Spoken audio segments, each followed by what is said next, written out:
20일간 자명하며 위독설, 사망설까지 나왔던 북한 김정은 위원장이 지난 2일 모습을 드러내면서 관심이 쏠리고 있습니다. 그래서 오늘 이분의 분석 들어보겠습니다. 대통령 직속 자문기구인 민주평화통일자문회의 수석부의장 정세현 전 통일부 장관 모셨습니다. 안녕하십니까? 네, 안녕하십니까? 네, 장관님. 김정은 위원장이 모습을 드러냈습니다. 여러 사례에도 불구하고. 예상하셨죠, 장관님께서는?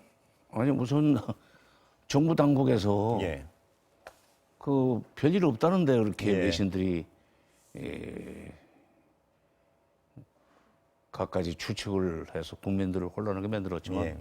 저는 정부 당국이 제대로 알고 있었다고 믿었고 예. 다만 좀 짧으면 한 20일, 예. 길어도 40일 이내에 나오지 않겠는가 했는데 결국 한 20일쯤 있다 나왔죠. 예. 예측을 결과적으로 딱 맞춘 셈인데요. 예. 그 소가 뒤집걸음치다가 쥐잡은 거지 뭐. 예. 그 태영호 당선이나고요. 예, 장관님도 예. 그런 발언들 들어보셨죠, 당시에? 그때 그렇죠. 어떤 느낌이셨습니까? 그 발언들 할 때. 택도 없는 소리라고 예. 생각했습니다. 왜냐하면 예. 지금 한미 정보 당국은 과학 장비를 동원해서 지금 예. 그 현 위치까지 파악을 하고 있는데 예. 그리고 거기 동선까지 지금 파악을 하고 있는데 무슨 마치 옆에서 본 것처럼 예. 무슨 혼자서 모니터를 쓴다든지 누구한테 부축을 받아야만 움직일 수 있게 됐다든지 무슨 99% 사망했다고 믿는다든지 네. 그 얘기를 하는 걸 보고 이 앞으로 저 두 사람 때문에 북한 이탈 주민들이 우리 국내에서 참 신뢰도요? 신뢰도라고 예. 할까 예. 발언권이 매우 낮아지겠구나. 예. 저는 그 생각을 했습니다. 예. 왜냐하면 북한 이탈 주민 지원 및 정착 지원 및 관리 책임이 통일부에 있거든요. 예. 그리고 예. 제가 이제 통일부에 있을 때부터 한의원 시설도 만들고 이제 그때 정부에서 했지만 지금도 저는 북한 이탈 주민들에게 관심이 많은데 고생이 많아요 그분들이. 예. 그런데 이렇게 정치적인 성향을 띠는 사람들이 가끔 나와가지고 사실과 다른 얘기를 해서 신뢰도를 떨어뜨리면 도움이 안 되죠. 예. 장관님, 본격적으로 여쭤보기 전에요. 태영호, 지성호 당선인 같은 경우에 이 부분 좀 장관님 어떻게 생각하시는지 확인 좀 해보고 싶어요. 예. 그분들이 어떤 정보를 받고 그 잘못된 정보를 받았다고 생각하십니까? 아니면 정보 자체가 보잘것없는데 과장되고 왜곡했다고 생각하십니까? 장관님 생각이. 그렇죠. 예. 후자입니다. 예. 어디서 무슨 비슷한 얘기는 들었겠지만 예. 그것을 상품 가치를 높이기 위해서 예. 좀 화장을 세게 한 것 같아요. 자신들도 사실이 아니란 걸 대략 짐작하면서 그랬다는. 글쎄요. 예. 본인들은 조금 가능성이 있다고 믿었으니까 그렇게 자신 있게 얘기했겠죠. 근데 북쪽에서 온 사람들이 지금까지 최고위직이 노동당 비서가 하나 있었습니다. 예. 그러니까 해외 대사관에 나가 있는 공사보다는 당의 비서는 하늘과 땅 차이인데 97년에 황장엽 비서가 내려왔을 때도 오자마자 이미 북한은 핵무기를 가지고 있다고 그랬어요.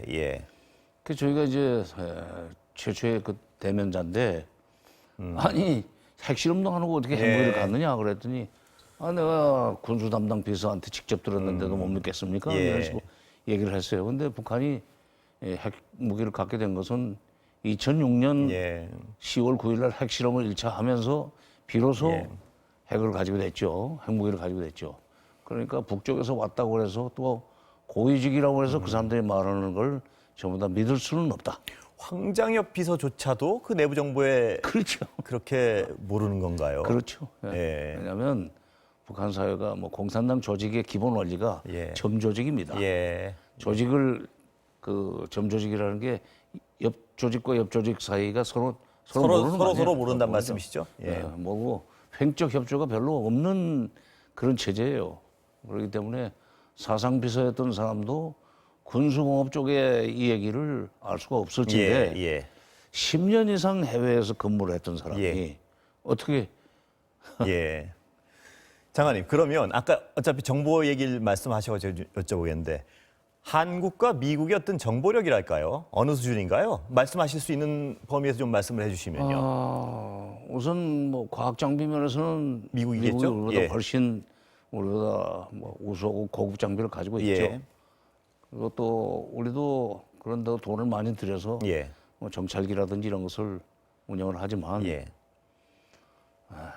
솔직히 미국이 입수한 그 정보 중에 우리한테 주지 않는 정보도 상당히 많이 그렇습니까? 있습니다. 예. 그러니까 한국을 그 움직이는데 예. 필요한 수준만 주고 예.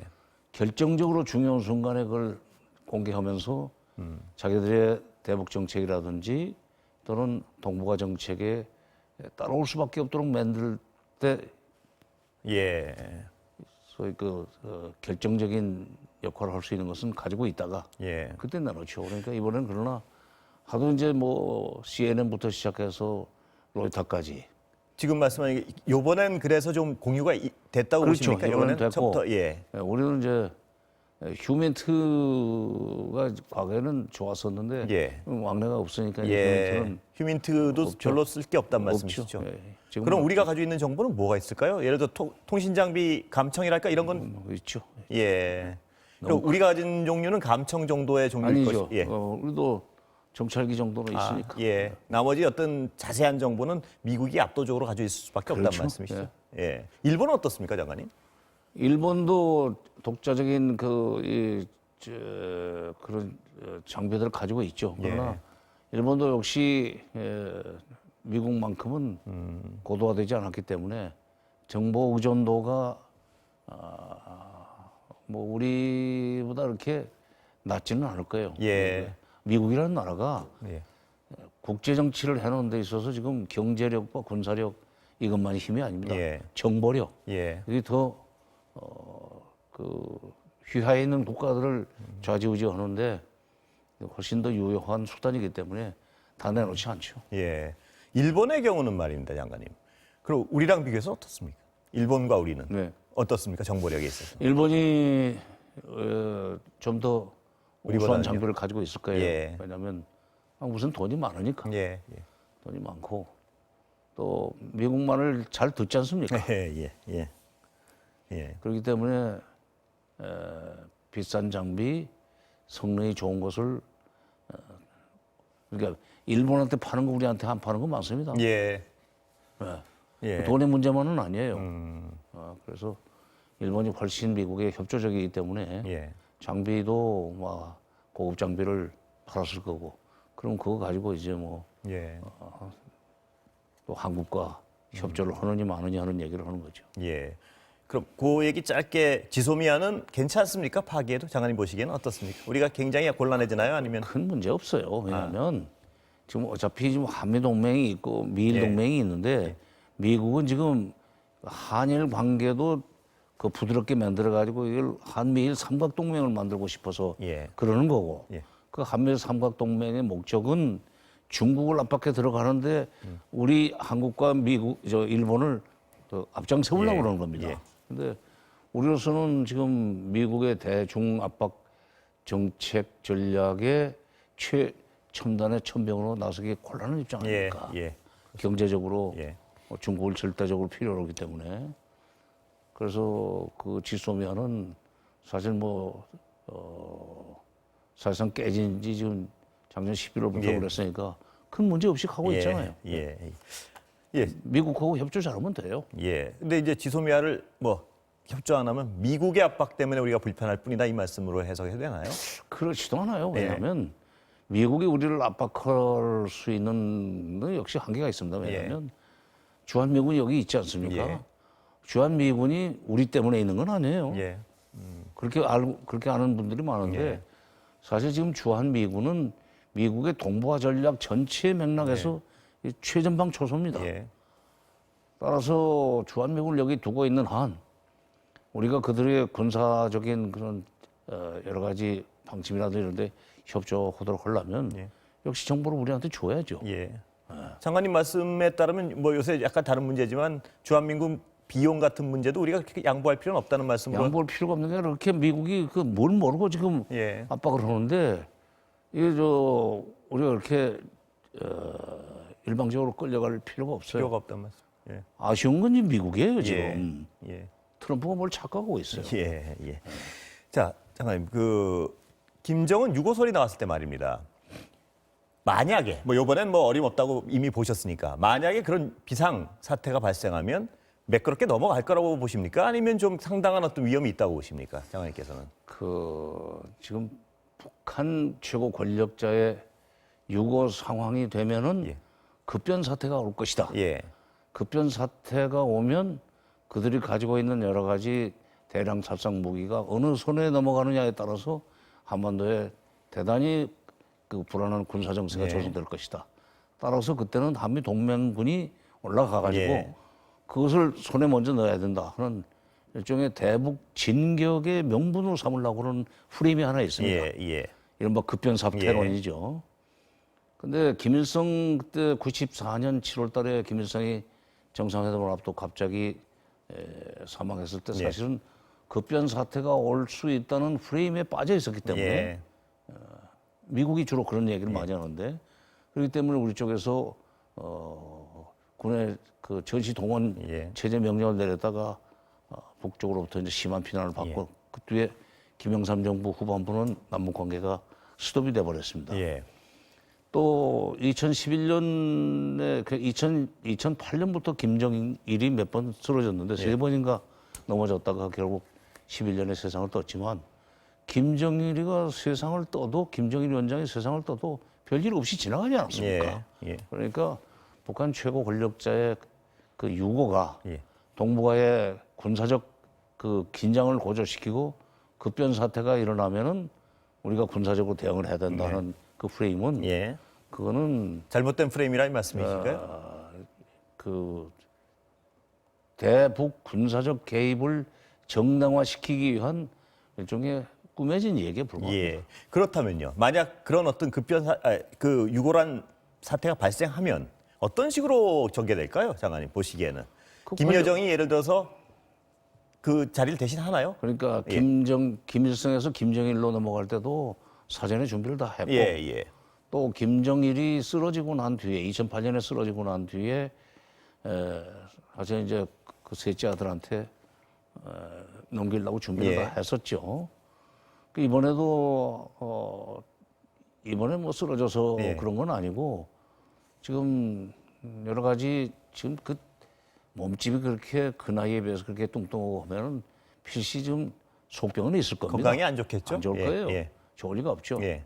우선 무릎부터가 지금 견디지 못할 거고 지난번에도 한 40일 있다가 나타났는데 그때도 이쪽에 어디 발 쪽에 무릎인지 수술했다고 그러잖아요. 복숭아. 그러니까 갑자기 그런 일이 닥칠 수 있다는 데 대한 소위 그 선례가 있기 때문에 준비를 했을 것이다. 서서히 준비를 했고 이번 5월 1일 날 열린 순천 인비료 공장 준공식 추석단에 김정은 위원장 바로 오른쪽에 옆에, 김여정이 앉아 있는 걸 보고 그리고 그 옆에 이제 정치국 국원인 김덕훈인가 누가 앉아 있었어요.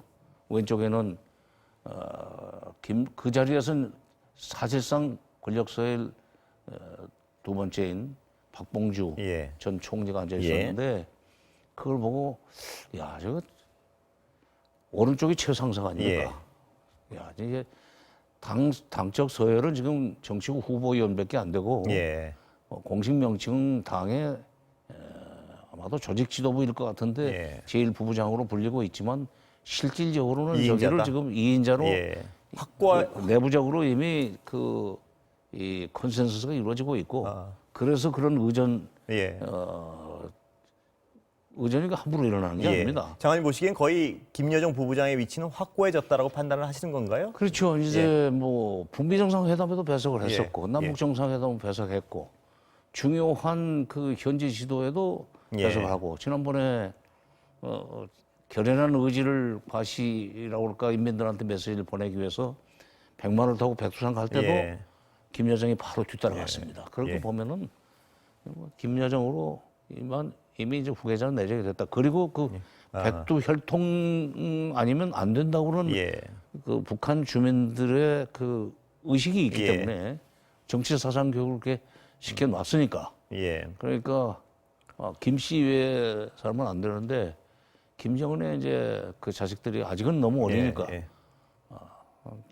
잠시 동안이라도 여동생이 그 자리를 가지고 있다가 누리고 예. 자식들한테 다시 또 넘어갈 간다? 수도 있고 예. 안 줄 수도 있고. 안 줬어요. 근데 북한 뭐 저런 지적을 하는 분들도 있습니다. 북한 유교적 어떤 분위기상 여자한테는 좀 어려울 것이다. 뭐 이런 천만에요. 얘기. 천만입니까? 예. 그거는 그야말로 참 그 모르는 얘기입니까? 우리식으로 생각하는 겁니다. 예.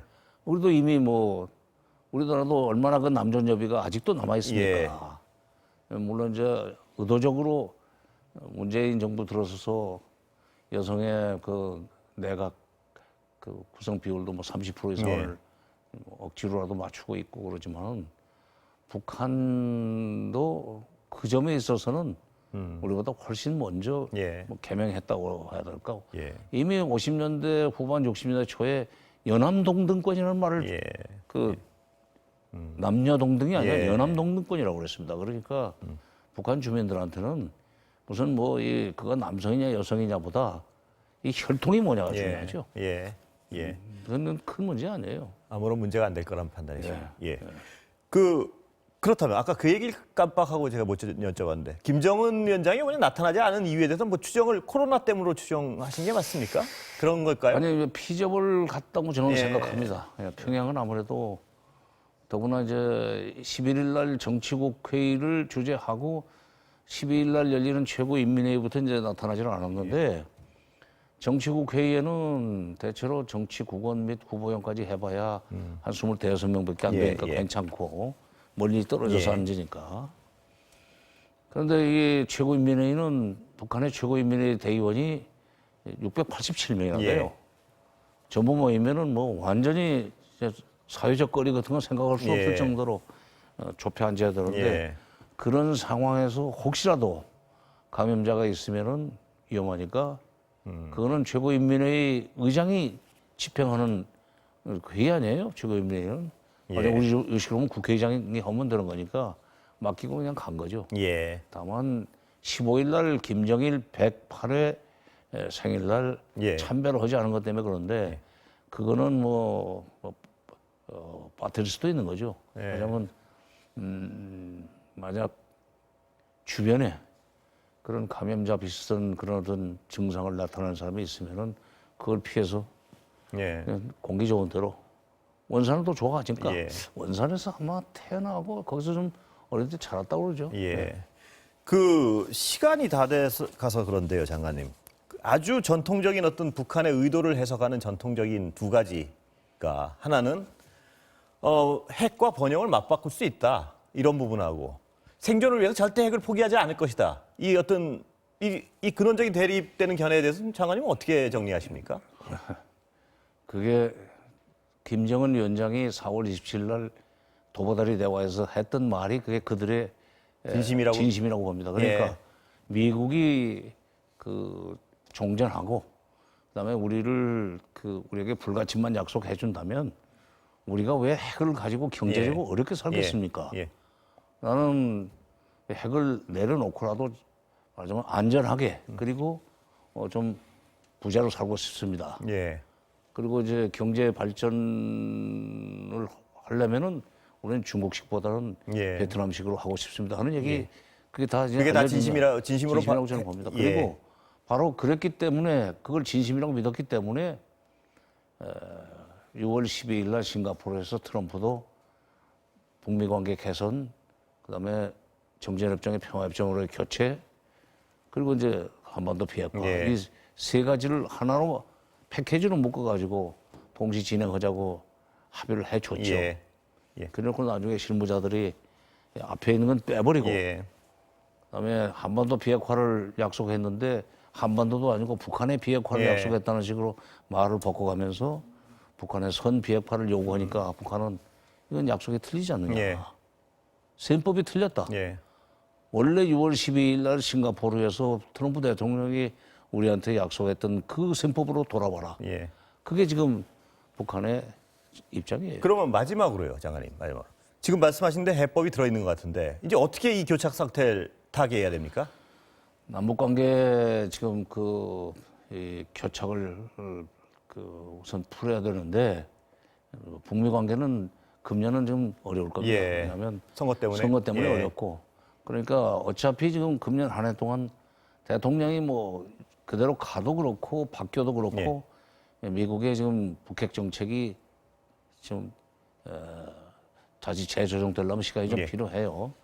그러니까 어차피 지금 금년은 북미 관계는 이제 틀렸다고 보고 북한도 그건 이미 각오를 했으니까. 예. 그럼 그동안에 우리마저 놓을 수는 없지 않느냐. 예. 근데 우리가 조심스럽게나마 남북 관계를 개선해 나갈 테니까 미국이 계속 무슨 뭐 비핵화와 남북 관계가 병행해야 된다는 그런 이 좀 억지 논리를 가지고 우리 발목을 잡지 말라. 예. 이거를 우리가 미국한테 강력하게 요구를 해야 되고 예. 우리 외교부가 해야 될 일은 바로 그 대목이에요. 예. 네. 그러니까 이게 그래도 우리가 주권 국가인데 예. 어떻게 매번 미국의 그 허락 없이는 아무것도 못 한다는 게 말이 안 되잖아요. 예. 우리가 미국에 뭐 쉬운 한 번째 줍니까? 예. 매사 물어보려고 그랬던 과거의 관행 때문에 미국이 지금 당연한 걸로 알고 그러는데 이제는 그게 아니라는 것도 보여줘야 되고 예. 이번에 코로나19를 극복하면서 높아진 국제적 위상 같은 것도 있지 않습니까? 예. 아니 코로나 키트 협조해달라는 얘기를 하는 주제에 어? 남북 간에 보건의료 협력하는데 미국이 어떻게 막아서겠어요? 예. 예, 장관님 오늘 장시간 말씀 감사합니다. 예. 지금까지 정세현 민주평화통일자문회의 수석 부의장님과 이야기 나눠봤습니다.